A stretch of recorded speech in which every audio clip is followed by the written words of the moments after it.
welcome everybody to this week's edition of the live stream, coming to you from our theater just outside of Nashville, Tennessee, where we'll be taping our television show Huckabee this weekend. We'll be taping it tonight. You'll be watching it on Saturday and Sunday. Well, let me put it this way. You better be watching it. It's going to be fantastic. One of our guests, America's Mayor, Rudy Giuliani. We will be talking to him about a whole plethora of topics, one of which is just broken up in the news, and that is that he was recently taping The Masked Singer for ABC. And when it was revealed who he was, Robin Thicke and some other guy, I don't even know who he is, got up and walked off. Yeah.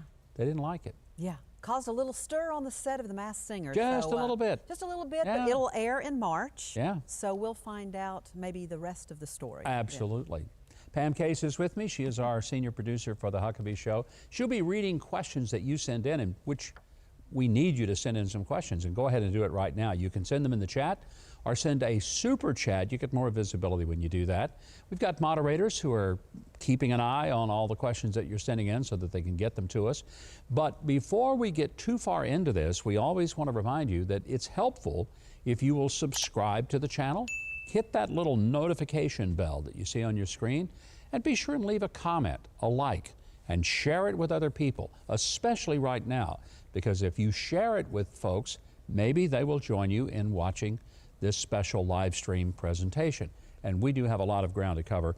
I want to mention, I don't know where you live in the U.S., where you may be watching, and I know we have people that usually watch us from Australia and from Europe and from all over the planet, which is just wonderful to us. But I hope the weather is good where you are, because a whole lot of the country is being blasted by this massive winter storm. A lot of ice, a lot of snow, a lot of slick roads, a lot of things closed, airports, air flights. It's just a mess. I cannot wait until winter is over. Yeah, okay? Agreed. This has been a banner winter. I'm not sure which I want to see end quicker, the Biden administration or the winter of 22. Let's take a poll. That'd be a great, why don't you let me know, which are you looking forward to ending the soonest? Winter or Joe Biden in the White House? That might be an interesting question. Put it in the chat right now. They're Looks like they're going to put That'll a poll up. light That's it up. Fun. We'll see. That's fun. We want to get underway because this is a particular video that I have a special interest in.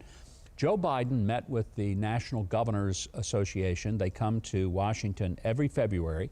When I was governor, I was at 10 of these things. They have a winter meeting and they have a summer meeting.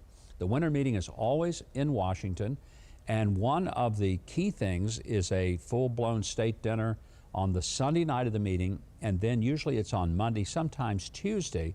All the governors gather with the president, usually, and vice president at the White House, and they have a real informal, just round the table kind of meeting. Now, some presidents were better than others. To be honest with you, the best president to ever deal with in these was Bill Clinton. By far the best. He brought his senior level cabinet people to every one of these. He himself sat there for the entire 2.5, 3 hours. He engaged, he let anyone ask any question. He was the very best to deal with. Quite frankly, the very worst, unfortunately to say this, George W. Bush. He barely would walk in, say hello, read 2 minutes of scripted comments, no questions, he would leave. Cheney never showed up. And generally a few cabinet members, it was never the same. Biden certainly knows how this is supposed to work. So he makes his scripted comments, that's normal. Then usually the way it works is that the chairman of the National Governors gets a question. This year, a Republican from my home state, Asa Hutchinson of Arkansas, and then Phil Murphy of New Jersey, who is the vice chairman, a Democrat, because it goes back and forth, he would get a question. And then after that, there would be questions from other governors, or maybe the president would say, I've got to go. But there would always be those two obligatory questions of courtesy to the chairman and vice chairman, one Republican, one Democrat. This is what happened when Biden finished his remarks. Watch this. And I stop and take any questions y'all may have. And they tell me I'm supposed to call on Governor Cox first. Great. I think we'll have Supreme Court candidates. Thank you, And guys. how long is your short Thank list? you, guys. Let's go. Thank you, guys. Thank you. Come on, let's go. Thank you. Thank you, guys. Well, first of all, as you can see, the staff stepped in and didn't allow him to take any questions. Now, notice how I phrased that. They didn't allow him. And did you hear how he phrased it? He said, let's see, they tell me, first of all, he said, I'll take any questions you have. Well, they tell me. Who is they? You're the president, dude. Who is they? They don't tell you nothing you don't want to do. And if they do, then you're not really the president. You're just simply sitting in the chair and somebody's pulling your string. I've never seen anything like this ever in my life. So finally, they tell him to call on Governor Cox. No, that's not how this works. This is a meeting with the NGA. You call on the chairman, and then you call on the vice chairman, and then it doesn't matter who you call on. You can get up and walk out, but you always do that. This is the amateur hour. And remember when Biden got elected and all these people, especially the never-Trumpers, these people that I just can't stand, they call themselves Republicans, they're not. They supported Joe Biden and all his liberal policies, and they talked about how, well, it'll be great to have some adults in the room, great to have the experience. This is the most amateurish White House I've seen. Yeah. Even when people came in and were new to it, they had a better control of how things traditionally work and the protocol. A kindergarten classroom has more courtesy. It is just truly unbelievable. So I wanted to throw that one out. This is Joe Biden at the National Prayer Breakfast. This also happened this week. He makes some comments that are cringeworthy, but I want you to think about if these comments had been made by Donald Trump or George W. Bush, and think about the reaction the press would have had. Here they are. You know, when you know one another, when you know, and no matter how badly you disagree, and people think, Rev, that in the days that's divided here, we had a lot of flat-out old segregationists still in our caucus. But Teddy Kennedy would argue like hell with Jim Eastland, and then they'd go down and have lunch. Didn't agree with one another, but they treated each other with respect even in that day. And I appreciate that they treated each other with respect, but it was fascinating that he basically said, yeah, we had a bunch of old-fashioned, just clear 100% segregationists. And I mean, he acknowledged Robert Byrd was an officer in the KKK, the longtime Democrat senator from West Virginia. Joe Biden called him one of his best friends. Okay, fine. But how come it is that they're not racist, but everybody else is? Who never kowtowed to a KKK member? Go figure. And then there's this. If you can imagine Kamala Harris being president, and I know sometimes we cringe thinking, what could Joe do next that would upset us more? He could leave because our president would be Kamala Harris. She's being interviewed by a friendly reporter about the border crisis, and does she ever struggle to try to even come up with an answer? She knew she was going to be asked. This is a Spanish-speaking interviewer. Here's how she handled it. Watch. An increase in the number of people coming in. So what has gone wrong so far? So I believe very strongly and approach the work that we are doing to address the root causes of irregular migration. I believe very strongly. Most people don't want to leave home. It usually is for one of two reasons. Either they are fleeing harm, or they cannot simply stay and take care of the basic needs of themselves and their families. Mm-hmm. Okay, we get that. Except how does that explain that so many of the people who are illegally crossing the borders are young, unattached, single males? Because they're not coming here with their families. They don't have families. They're 17, 18, 19 years old.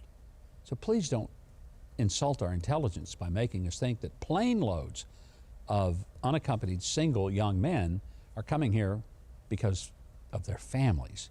Their families aren't anywhere to be seen. And it's just really an insult to the intelligence of the average American voter to think that. There's one other clip I want to play of Joe Biden. He's talking about the Second Amendment. As you know, Joe's not that fond of it. It's a good thing Joe wasn't in the Continental Congress. He would have voted against the Second Amendment. Of course, he would have also voted against the First Amendment that gave us the freedom to worship, freedom to assemble, the freedom to speak freely, and the freedom to address our grievances against the government. He would have also been against the Fourth and Fifth Amendment that made it impossible for the government to illegally search our homes and to seize things without having a good reason to do it. But he particularly hates the Second Amendment. And he makes a statement, and I wonder where are the fact checkers, because they weren't around, because what he said is simply untrue. Here it is. We talk like there's no amendment that's absolute. When the amendment was passed, it didn't say anybody can own a gun and any kind of gun and any kind of weapon. You couldn't buy a cannon and when this amendment was passed. And so no reason why you should be able to buy certain assault weapons. But that's another issue. Yeah, it is another issue, Joe, and it's another issue upon which you're dead wrong. Yes, people actually could own a cannon in the 1770s. It's just a fact. Now, not a whole lot of people did, because probably a lot of people didn't think they needed them for bird hunting, but it wasn't illegal, and the Second Amendment didn't give those prohibitions. And so the legitimate fact checkers have gone and said, that's not right. I wonder where's the media in doing their, quote, fact checking?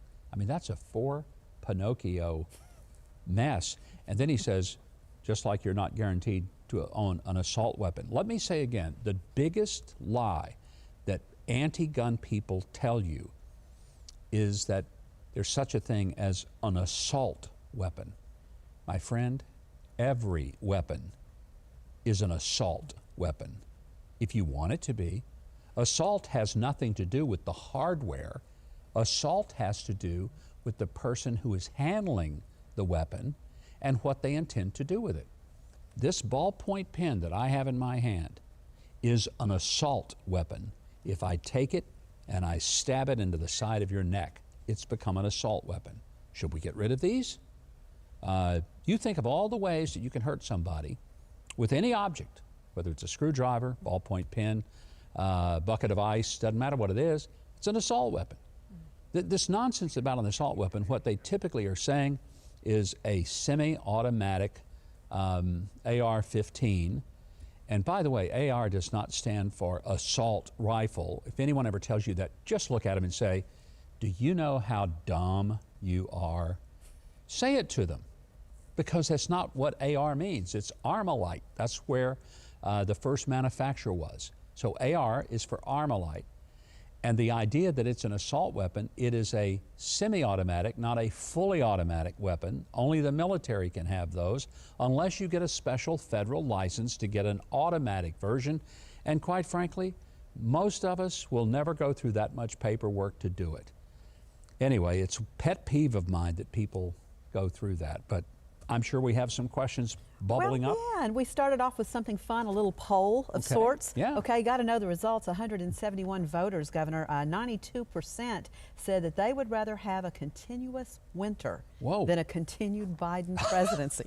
So that's how that one landed. Okay, as much for as us. I hate winter, then I can only imagine how these people must feel out there. Absolutely, Wow. absolutely. That's so there's fascinating. your answer. 92%. Fascinating, huh? Mm-hmm. I want to start, if I can, with a super chat. This is personal from Stephanie Ellis, and she's asking for prayer. And I just felt the need to start with this. I'm a mother of 2 toddlers and a stepdaughter with cerebral palsy. I have cerebral palsy too, and my husband, the primary caregiver, was diagnosed with COVID and been sick for 2 weeks. So we just need to remember Stephanie. She's having a rough go, and she put that in as a super chat, and it deserved top billing today.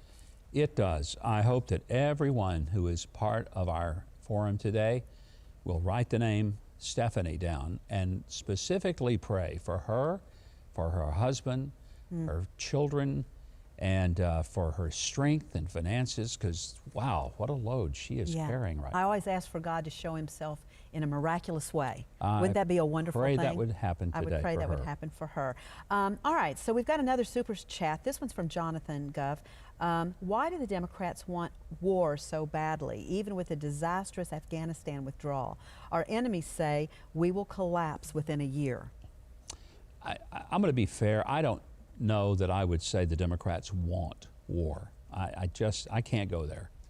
I can't believe anybody wants it. Don't care what their political ideologies are. There may be some people who have connections to the manufacture of defense industry products that think of it more in terms of how it will empower them financially.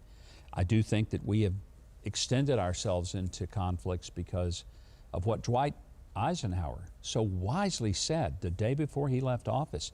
He said, be aware of the military-industrial complex. And that was his warning. This is from a general who was a warrior, but he understood that the biggest threat really to a lot of our freedom was that we would create wars because of the pressure of what he called, and this again is Republican President Eisenhower, great general, military-industrial complex. Wow. This marriage of industry and the military to manufacture weapons puts a lot of people to work, a lot of economic benefit to that. But he said it's a dangerous thing when we make military decisions based on how it will affect industry. And boy, did that ever come to be true. Wow. Very frightening. Wow. Let's continue. Of course, like us if you like what you're seeing today, and make sure you hit the bell for future notifications, because we do this almost every Friday and you're live, and there's plenty of time for you to share with friends right now and be part of today's discussion. Kyle Cowden has given us a super chat as well. He says it's chilling, and Harris is the insurance against Biden's removal. If we manage to get rid of both, then we're left with Pelosi. Yeah, it's not a great bunch of options, is there? I mean, it gets even more frightening as we keep going. All the more reason that Republicans need to focus on winning in the 2022 midterm elections this November. Oh, by the way, we have coming up in just a couple of minutes our weekly PSAKI Bombs, where we will highlight some of Jen Psaki's greatest hits from the White House press room. And she's given us a treasure trove of them this week. We can't get to all of them, but we will be dropping some PSAKI bombs very, very soon. All right, as you know, the Olympics getting underway in Beijing. Here's a question from Trey Bratcher. Mike, what are your thoughts on the Olympics and the CCP's human rights abuses? Well, we should never have allowed China to host the Olympics again. They did it, was it 2008, I think? To me, it's scandalous that we would go back to China. We've asked them really for no major concessions on human rights or the plight of the Uyghurs or economic accountability for unleashing Wuhan virus on us. And I know that's controversial to some people. Prove me wrong. Prove me wrong that it was out of some bat soup or out of a monkey rather than that came out of the Wuhan lab. And all those people that originally said, oh no, there was no credible evidence to suggest a lab leak, are now acknowledging that the most likely way this came out and destroyed our economy and killed millions of people across the globe was that it came out of the Wuhan lab. So spare me the tears for the Chinese. We should never have gone.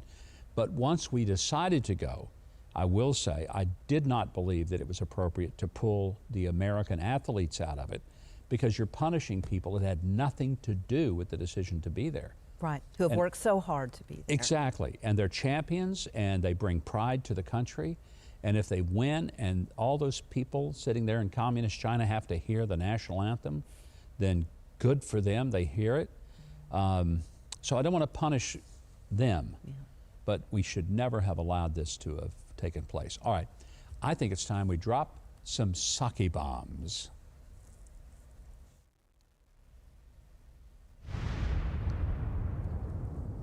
And we've got plenty of them this week, but we're going to start. This is Jen Psaki basically mocking people who talk about the crime issue in America. She just thinks this is hilarious. Here she is.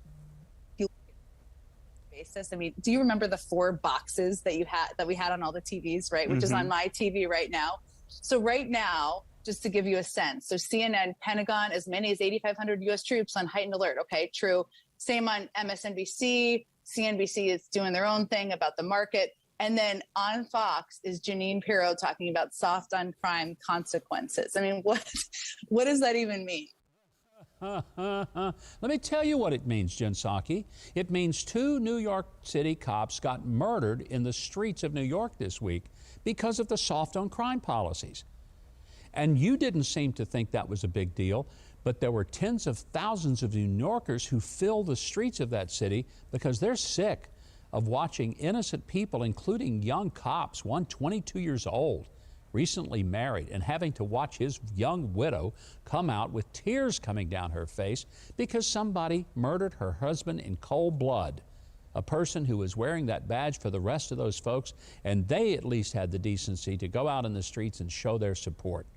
When an elderly lady gets hit in the back of the head with a brick who's walking 1 block from her apartment to the store, when an elderly lady is pushed in front of a subway train for giggles by some nut, and she's run over by a subway train, and most people are scared to death to get near the subway these days in New York, that's what soft on crime means.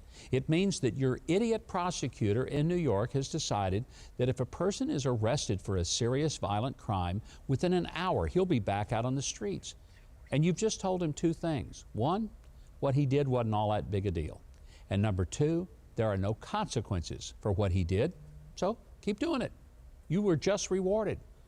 The only thing you're going to get in real trouble for and get arrested and stay in jail for is being on the grounds of the Capitol January 6th of last year, and then you're going to be going to prison for 20 years. Go figure. There's something crazy about that. Utterly nuts. And I hope the American people, I know I am, are fed up to hear with it. And that's one that just is amazing. All right, here's another Jen Psaki greatest hits this week, talking about fiscal responsibility while pushing what I call the Build Back Broke initiative. Jim, yesterday the national debt passed $30 trillion for the first time.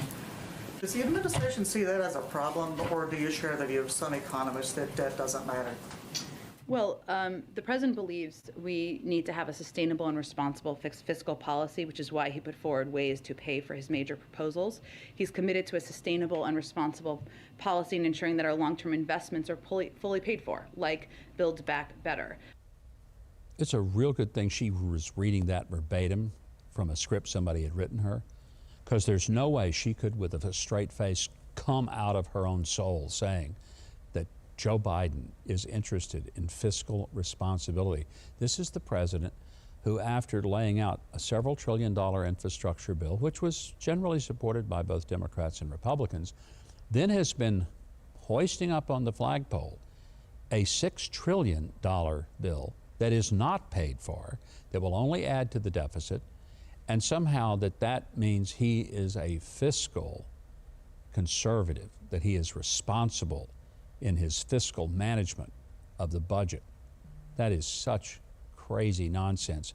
And again, the fact that she can do that with a straight face, she should get an Emmy for her televised performances. Last Psaki bomb of the broadcast is this one.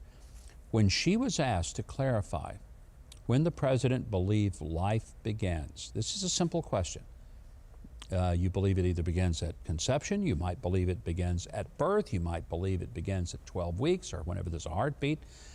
It's a question. It's really an objective question. And I'm always being told by the Democrats, follow the science. Just follow the science. There's some science involved here, biology. I took it in the 10th grade. She was being asked a question that a 10th grader should be able to answer. Listen to how she handles it. The president has said in the past he does not believe that life begins at conception. When does he believe it begins? You know the president's position. He believes in a woman's right to choose.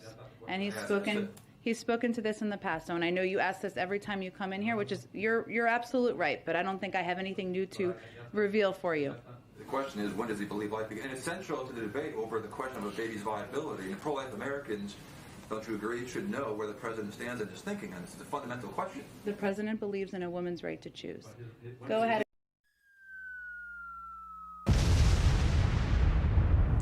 So I guess what he believes is a woman's right to choose when life begins. But that's not a woman's right to make such a biological scientific decision. It's like me saying, I choose to disbelieve the law of gravity because I'd rather fly. So I'm going to get up on top of a tall building. I'm going to take a big leap and fly all over the city like Peter Pan. But I'm not, because there is a bigger law than my imagination. It's called gravity. And if I step off the side of a big tall building, I ain't going flying around Nashville like Peter Pan. I'm going to hit the ground like a watermelon, and it ain't going to be pretty. And all the king's horses and all the king's men won't be able to put old Humpty Dumpty back together again, because I don't get to make up my own science. And that's why it was a legitimate question, should have had an honest answer, but it didn't. It got this flippant, condescending response from Jen Psaki, who basically says, Joe Biden believes in a woman's right to choose. Choose what? The death of her child? That's what we really should just make clear. And it just disgusts me. I do not understand how politicians keep getting away with that. All right, I know we've got some questions. All right, we still got some more. We're going to try to sneak in more before we wrap today. Cynthia Veglia says, I have never had so much anxiety over what is going on in our country and in our world as I have now. God save us from evil. Cynthia, I love the way you put that, because you're right. It's not being saved from one party or the other. You're praying that God would save us from evil. And that's what I keep trying to tell people. This is not left, right, liberal, conservative, Democrat, Republican. The battle in our country is not political. It is spiritual. It is good versus evil. And it's not that Republicans are the good guys and Democrats are always the bad guys. It's about how things are presented. And when they're presented, when good is presented as evil and evil is presented as good, we need to be clear and call it out. So Cynthia, thank you. Dottie Welch says things are getting pretty rough out here. Gas is $4.59 a gallon. She's out in California. Ooh, I hope you can get out. I do. You know, Pam, you know this, every week at the end of our show on taping Friday nights, we do a meet and greet. I go down front and I visit with the people who've come. We always, every week, we have people in our audience who are here from California. They've either just moved here or they are here to look for a house because they are moving here. And I've come to term them the California refugees who are getting the heck out of California. It's tragic, and what you're paying for things, and then to have a bunch of doofuses running your state and cities who tell you you have to wear a mask everywhere you go, unless you're having your picture made with some celebrity like Magic Johnson, and then get insulted by the mayor of LA who says, well, I took the mask off for the picture, but I didn't breathe while I was taking the picture. I held my breath. Reminds me of Bill Clinton. I didn't inhale when I had that marijuana. I mean, you can't make this stuff up. No. Real hey, quick, got one more? A lot of folks offering up prayers for Stephanie in the chat, so Wonderful. I really thanks everybody for that. Rob Griffin says when they speak about racism, they should point the finger at themselves. Just about everything the Dems talk about against is exactly what they are doing or about to do.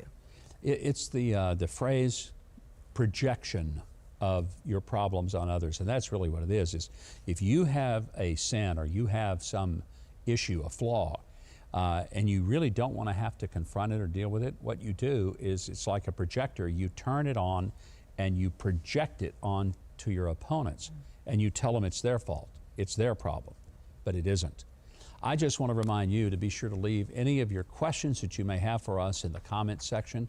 And remember, please subscribe. Hit that subscribe button and the notification bell so we can let you know when we're doing these kind of things. And we hope that you will always join us for our weekly editions of the live stream. Very importantly, we hope you'll join us this weekend on the Huckabee Show. And you may be saying, well, Why? What's going to be on? I knew you were going to ask. I'm going to give you the answer here. This week on Huckabee, former New York Mayor Rudy Giuliani. News with a twist on In Case You Missed It. Forget prison. Put that guy in charge of Social Security. Michael Phillips escapes the school-to-prison pipeline. The acrobatics of positive impact movement. And country music star Deborah Allen. Watch Huckabee on Saturday at 8, 7 Central, and again on Sunday at 9, 8 Central, right here on TBN.